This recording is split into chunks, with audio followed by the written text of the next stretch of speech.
Next on Currents News, under a new rule, there would not be any limit to the number of days migrant families and children could be detained.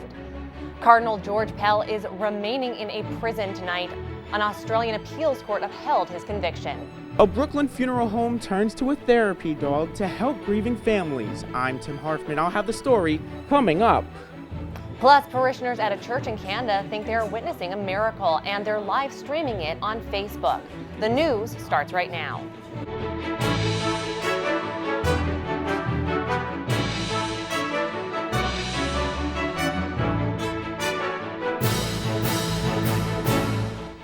Good evening, I'm Tamara Lane. A big move today by the Trump administration to confront the tide of migrants flooding our southern border.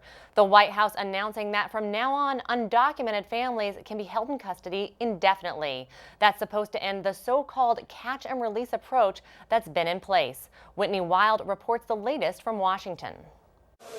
Critics call them cruel. President Trump calls them necessary. We're being very strong on the border. The Department of Homeland Security announced new rules Wednesday that put migrant children in the middle of the debate over how to stop the flow of immigrants at the southern border. The new rule will restore integrity to our immigration system and eliminate the major pull factor fueling the crisis. The administration hopes to withdraw from what's known as the Flores Agreement, which requires U.S. officials to remove migrant children from non-licensed facilities within 20 days. After that, children are supposed to go to their parents, other family, or licensed programs. New rules could take effect as soon as late October and would require children to stay with parents in licensed facilities or in ICE facilities that meet certain standards while parents await hearings. That's going to allow us to bring families in, finish immigration proceedings as one of a multi-layered strategy. Critics say the new rules amount to indefinite detention for children, as immigration and asylum hearings could last several months. An American Civil Liberties Union statement called it an attack on the most vulnerable. The government should not be jailing kids and certainly shouldn't be seeking to put more kids in jail for longer. In Washington, Whitney Wild, Currents News. A breakthrough tonight in the standoff that stranded a migrant rescue ship at sea for nearly 3 weeks. More than 80 passengers are being saved. The humanitarian vessel named the Open Arms was finally given permission to dock at the island of Lampedusa after being barred from reaching port. Currents News first reported yesterday that conditions on board the ship were so bad, some migrants jumped in the Mediterranean trying to swim to shore. Now the 83 people from the ship are getting medical and other assistance. Tonight, Cardinal George Pell is in an Australian prison, serving out the beginning of a 6-year sentence. The appeal of his conviction on sex abuse allegations rejected today by a court in Melbourne. Currents News' Emily Druby reports. By majority, the appeal has been dismissed. Supreme Court Chief Justice Anne Ferguson announcing that the 3-judge panel voted 2-1 that Cardinal George Pell's appeal should be turned down. The Catholic cleric seen here heading into court Wednesday morning in Australia was convicted last December of molesting 2 choir boys inside Melbourne's St. Patrick's Cathedral in 1996. He steadfastly insisted he committed no wrongdoing. I'm innocent of these charges. They are false. The whole idea of sexual abuse is abhorrent to me. Seeking to overturn the verdict, Cardinal Pell's lawyers argued in June that the abuse accusations could not have happened as alleged. 2 of the appellate judges disagreed today. Part of Cardinal Pell's case on the appeal was that there were 13 solid obstacles in the path of a conviction. Justice Maxwell and I have rejected all 13. Cardinal Pell's lawyer described the cleric's reaction to the ruling. Naturally, the Cardinal's very disappointed, but we'll take the opportunity of looking at their Honour's reasons and then providing with advice. Cardinal Pell could make another appeal, this one to Australia's High Court. Not long after the Wednesday ruling, the Vatican's chief spokesman, Matteo Bruni, noted that Cardinal Pell has always maintained his innocence and has the right to appeal. The Holy See acknowledges the court's decision to dismiss Cardinal Pell's appeal. As the proceedings continue to develop, the Holy See recalls that the Cardinal has always maintained his innocence throughout the judicial process, and it is his right to appeal to the High Court. A lawyer representing one of the Cardinals' accusers said her client was relieved by the decision. She also quoted him saying, "The criminal process has afforded Pell every opportunity to challenge the charges and every opportunity to be heard. I just hope that it is all over now." You all right there? This 78-year-old cleric could be paroled from prison after serving 3 years and 8 months. For now, the Vatican has barred him from public ministry, but could impose stiffer penalties as the church's investigation of Cardinal Pell unfolds. Emily Druby, Currents News. Stay with us. National correspondent for The Tablet and Crux, Christopher White, is moments away. He'll have the latest on what's ahead for Cardinal Pell and how the Vatican is handling the case. That's still ahead in this newscast. Tonight, there's a flat brewing between President Donald Trump and Denmark's Prime Minister over buying Greenland. He's dumping a planned get-together with the U.S. ally, calling Mette Frederiksen nasty because she rejected the idea that Greenland was for sale. The Prime Minister said she was surprised that Trump decided to bail out of the visit. Off the table, that's what sources say President Trump told the head of the NRA about universal background checks during a phone call. After the recent mass shootings, Trump publicly supported new legislation on checks. But sources now say the president has been backing off the idea. Reed Binion reports.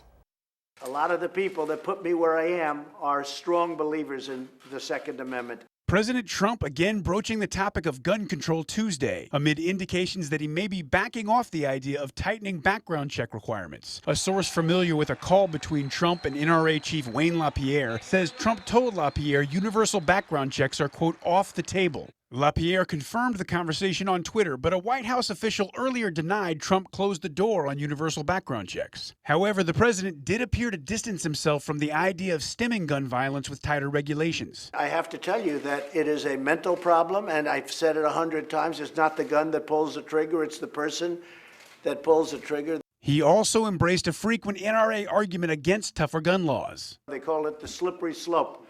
And all of a sudden, everything gets taken away. We're not going to let that happen. But less than 2 weeks ago, in the wake of deadly shootings in El Paso and Dayton, Trump appeared to reject that argument. Slippery slope.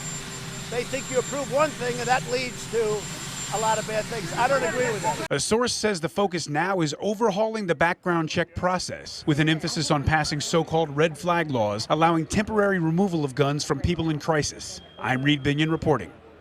The Pentagon is blaming Iran tonight for the shooting down of a U.S. military drone, escalating tensions between Washington and Tehran. The incident happened over Yemen, with a surface-to-air missile taking out the unmanned vehicle. The rocket reportedly came from Iran and was used by Houthi rebels, allies of the Islamic Republic. A hospital ship named after Pope Francis has just arrived in the Amazon, traveling to reach people who live in communities only accessible by river. For many natives, it's the first time they are ever seeing such a vessel. The floating hospital, christened the Pope Francis, will bring needed medical care to rural populations.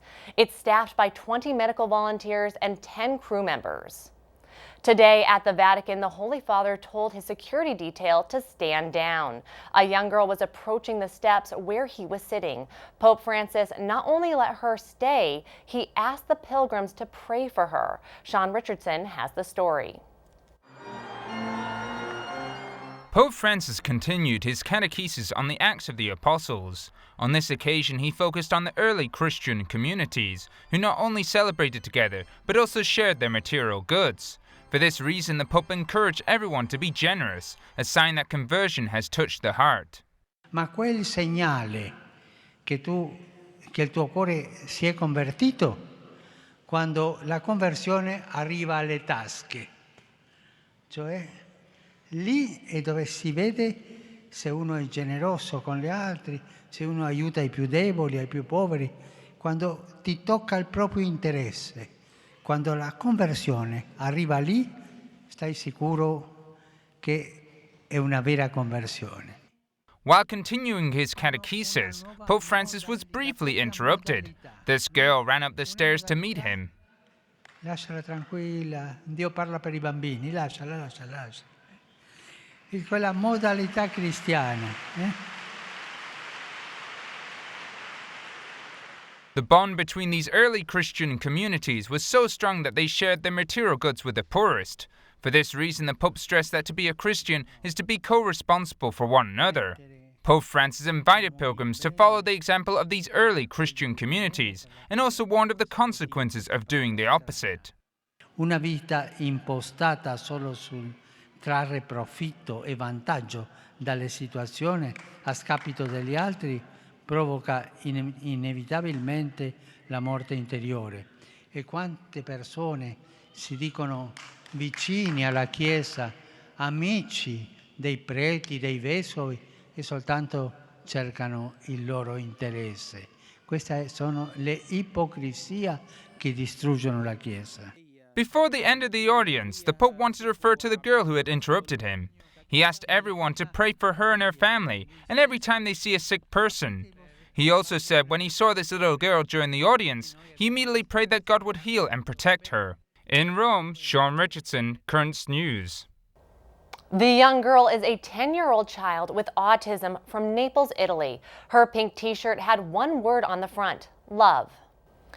Many pilgrims are flocking to the small Irish village of Knock tonight to remember the 140th anniversary of the apparition of Our Lady of Knock.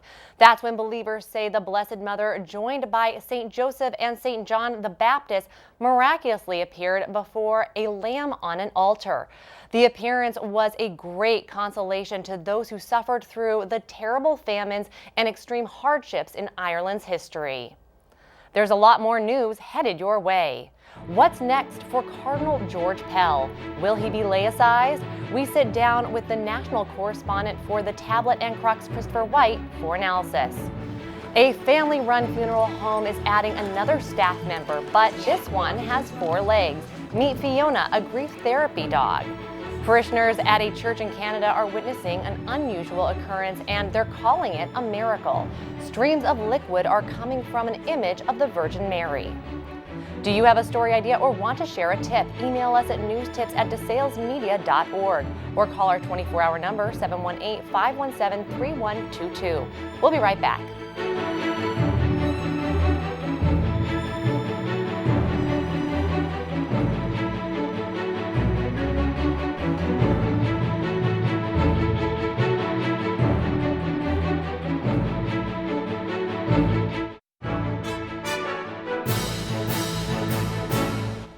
Continuing our coverage of Cardinal George Pell and the unsuccessful appeal of his sex abuse conviction, the national correspondent for the Tablet and Crux, Christopher White, joins us now. Christopher, thanks for joining us. Tamara, good to be back with you. As we saw in Emily's report, the Vatican is saying that it respects the Australian court's decision, but it's waiting on a possible new appeal by Cardinal Pell before it launches its own investigation. Why the delay, and what could this mean for the Cardinal? Well, both criminal law and canonical law for the church is sort of buttressed on the idea of the presumption of innocence. And in the case of Cardinal Pell, working within the Australian legal system, he has another tier that he is legally entitled to. He can go up to the Supreme Court in Australia. And so the Vatican was very clear today in their statement. They respect the process and his maintaining his innocence, and so they're going to wait until he goes through this third level. And if that third level completes itself, then there will be a canonical trial within the Vatican's Congregation for the Doctrine of Faith, which is the body that processes these cases. And should they find him guilty on a canonical level, he could face laicization from the priesthood. How are the Cardinal and his legal team responding to the news? Are they likely to file another appeal, like you said, and what are the chances of that being successful? Well, the Cardinal issued a very brief statement yesterday, sort of thanking his supporters and saying they were disappointed with the decision and would review the legal findings. Now, yesterday when the decision came down, it was, a 30-minute summary, but we have to keep in mind this is a 300-page ruling that his lawyers are going to have to sift through. They have 30 days to weigh that, and so I think it will be very likely the Cardinal, who has vigorously said, I'm innocent, I'm going to defend myself, that he will eventually file an appeal.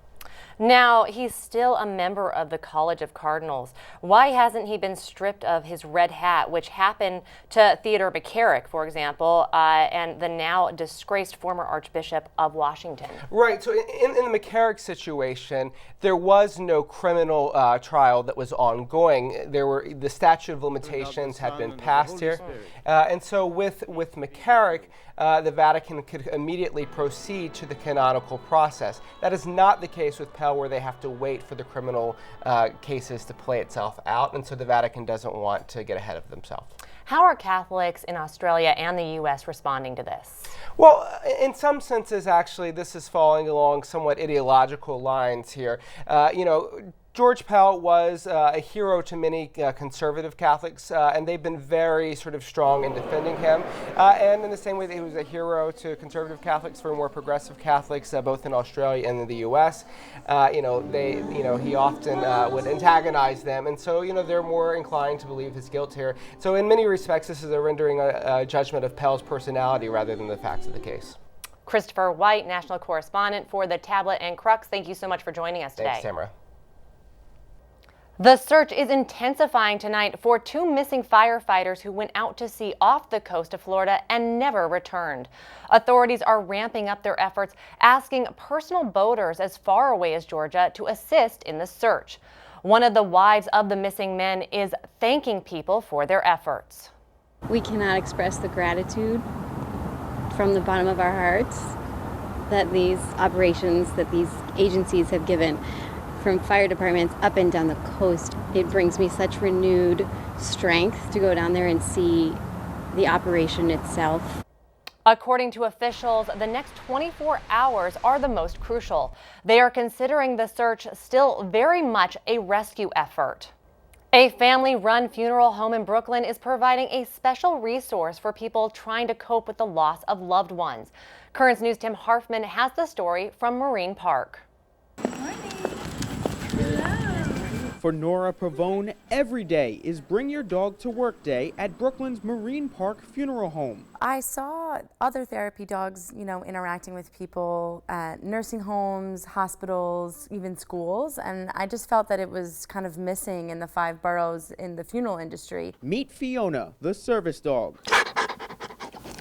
She's a 1.5-year-old Bernese Mountain Dog who's a big help for families at a tough time. A lot of requests had come in, and I was kind of overwhelmed by the positive feedback that we were getting. Nora trained the caring canine for a year, getting her comfortable around strangers and around caskets. Fiona practiced during our visit. We'll walk her around the lobby, and a lot of times that's when the kids will get to see her and hang out with her. And then they can also request for her to go into the visitation room. So that's by request, so that we would have her brought into the room, and then she would kind of, make laps in the room and comfort everyone that is in need. Fiona was just 9 weeks old when she started here at the funeral home. Ever since then, she's been here to lend a hand or a paw shake for grieving families. A lot of times people will say, we have a dog at home. This makes it feel more like a home atmosphere, which is what we want. In the funeral industry, it's called a funeral home for a reason. It's supposed to mimic our homes and make us feel as comfortable as when we're in home. Good girl. Oh, you being good? Fiona recently received a special honor. She became the 1 millionth dog to pass the American Kennel Club's Canine Good Citizen test. I had no idea until the American Kennel Club actually contacted us later on after we took the test, and I was completely shocked. It was really exciting. There is one thing Nora said she couldn't train Fiona to do: read emotions. That comes with instinct. She really knows who's in need of her, and just kind of gently going up to them and sitting next to them is sometimes, so much more help than I could even imagine. Sometimes people just want to hug her, pet her, and it just kind of makes them feel a little bit more comfortable. In Marine Park, Brooklyn, Tim Harfman, Currents News. Still to come on Currents News, the Tablet newspaper is jam-packed this week. It's the back-to-school issue. We have a preview of the year ahead for every school in the Diocese of Brooklyn. And could it be a miracle? Something otherworldly is happening in Canada. Streams of liquid are flowing from an image of the Virgin Mary.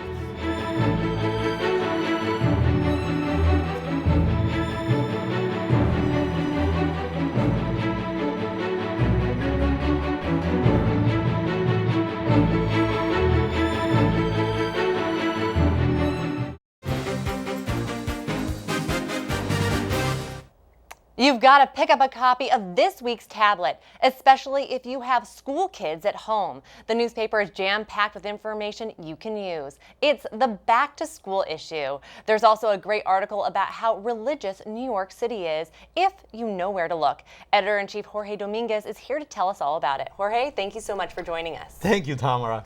So you've got this great back-to-school pullout. Tell us about it. Well, you know, it's a 48-page long to pull out. You have all kind of information about our Catholic Schools Academy in Brooklyn and Queens. Remember, we have almost 45,000 kids in our academies. And as I said in my column, and this is self-promotion, of course, but what I said in my column this week is this is not just for parents with, you know, school-age kids, but for every Catholic, because every Catholic should value, you know, a Catholic education and should know about Catholic education and should be able to inform others about our schools. But of course, especially if you are a parent and you have a school-age kids, you have to read this section where you're going to find all the relevant information about our Catholic schools in Brooklyn and Queens. Well, from cover to cover, the tablet is full of articles and news you won't find anywhere else. One article that's very fascinating is about how New York is a religious city that everyone can discover. Tell us about that. Well, Alex Moyen was an intern with us during the summer, an amazing young lady, and we asked her to do this. It's kind of a series because we already published Catholic Washington to see the Catholic monuments in Washington, and then we did an article about with another author about Catholic art or religious art in New York museums.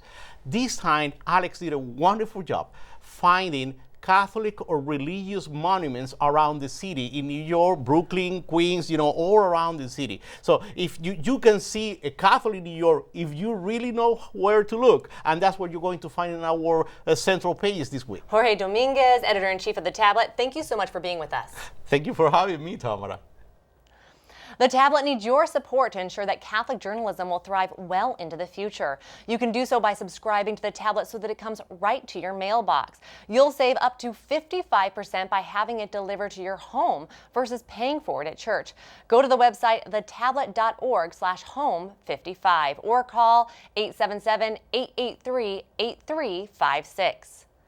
And The Tablet has a brand new page called Our Diocesan Family, where you can share your pictures of recent baptisms, Holy Communions, confirmations, marriage, all the joyous sacraments. For more details and to submit your photos, go to thetablet.org/Our Diocesan Family. Your pictures may be published in an upcoming issue of the newspaper. Finally tonight, a new mystery surrounds an icon of the Blessed Virgin Mary. Parishioners singing at St. Simeon Melkite Catholic Church in Windsor, Canada, because the Marian image is producing streams of liquid. So much liquid that trays are being used to capture it all. It was first put on display earlier this month. The church's pastor, Father Gerard, believes the sacred oil is seeping from the icon. He says the painting is a copy of the Inexhaustible Chalice, a wondrous icon from Russia known for healing any kind of addiction. Father Gerard says the oil has a scent of roses and flowers. Despite round-the-clock guards to prevent tampering, the icon continues to produce the sweet-smelling liquid. Parishioners believe they are witnessing a miracle, but Father Gerard adds that before the church can agree, further study is needed. That is Currents News. I'm Tamara Lane. Thank you for joining us because we are putting your faith in the news. Hope to see you again next time.